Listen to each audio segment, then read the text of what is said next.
And before I begin, just by a show of hands, how many people would like to be able to do more of the things that they want to do in the day? Okay, this topic may be useful to you. It is time management. As I did research for this topic, I found that there is a tremendous amount of crossover in the material in the literature. Most of the books about time management say basically the same things in different words. So I am going to share the basic principles tonight. And they are prioritizing, planning, and implementation. The first thing I want to talk about is prioritization.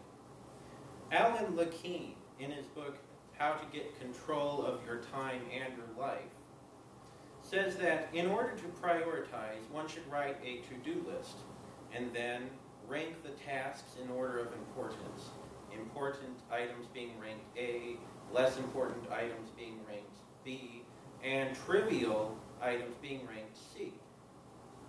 This sounds simple enough, but most people do not prioritize very well. In fact, they're very bad at it.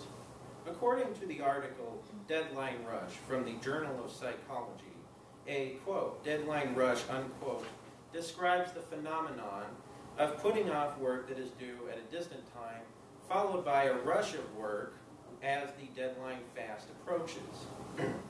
The article Deadline Rush goes on to explain the psychological reason for this phenomenon. It is called time discounting. Time discounting means that future rewards are worth less than immediate ones. The article says that this time discounting phenomenon is so pronounced that if you visualized a graph that showed time and the subjective value of a reward, that you could graph a line that would be a very sharp curve. And this is called a, quote, hyperbolic curve. So that is why prioritizing is important. It is to combat this cognitive bias. So now that we have talked about prioritization, it's time to move on to planning. The authors of Time Management Made Easy say that daily plans should revolve around high payoff activities, with low payoff activities getting the remainder of the day for completion. And Alan Lakeen, author of How to Get Control of Your Time and Your Life, stresses the importance of not making your to-do list too long, because leaving a to-do list incomplete can make one feel unaccomplished for that day. Another aspect of planning is keeping calendars. Most people have calendars on their phones or computers. But are these digital calendars really the best way to go? The president of the American College Counseling Association, Mary Jeanne Relier, was quoted in the article Finding a Balance in Graduate School. And she says that using a traditional wall calendar is more desirable than a digital calendar, because having important deadlines right in front of you is better, and they're not hiding the way that they would with a digital calendar. And so what are the effects that planning has on productivity? In the Journal of Educational Psychology article titled Effects of Time Management Practices on College Grades, researchers Breton and Tesser said that their study tested time management factors on GPA.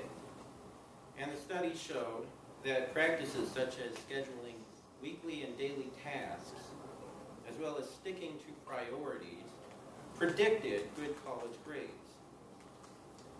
So, now that we have talked about prioritizing and planning, let's move on to implementation. Alan Lakeen, author of How to Get Control of Your Time and Your Life, says that the problem with important A items is that they're harder to do than trivial C items. So, out of a perfectionist mentality, some people will do a whole lot of C items very well to get a false sense of accomplishment. As a result, important A items don't get done on time, or the quality suffers. And in the article, Too Little Time, from Good Housekeeping magazine, the authors warn against perfectionism claiming that trying to do things perfectly is a surefire way to drain time out of your day. To prevent procrastination of important A items, Alan Lakeen, author of How to Get Control of Your Time and Your Life, suggests that by spending about 5 minutes on an A item can sort of get the ball rolling, and after that it'll be easier to continue the work later on. And finally, in his book titled If You Haven't Got the Time to Do It Right, When Will You Find the Time to Do It Over?, Jeffrey Mayer says that since we all have times of the day when we are most productive, we should, if we can, schedule important work during those times, and then schedule unimportant work for other times. So, in conclusion, we discussed the importance of prioritizing goals, planning, and implementation. These are the basic principles of time management. I hope that you found this information practical, useful. Maybe you're inspired now to take a course in time management, or at least to think more about how you want to spend your time in the future. And lastly, I would like to thank you for your time.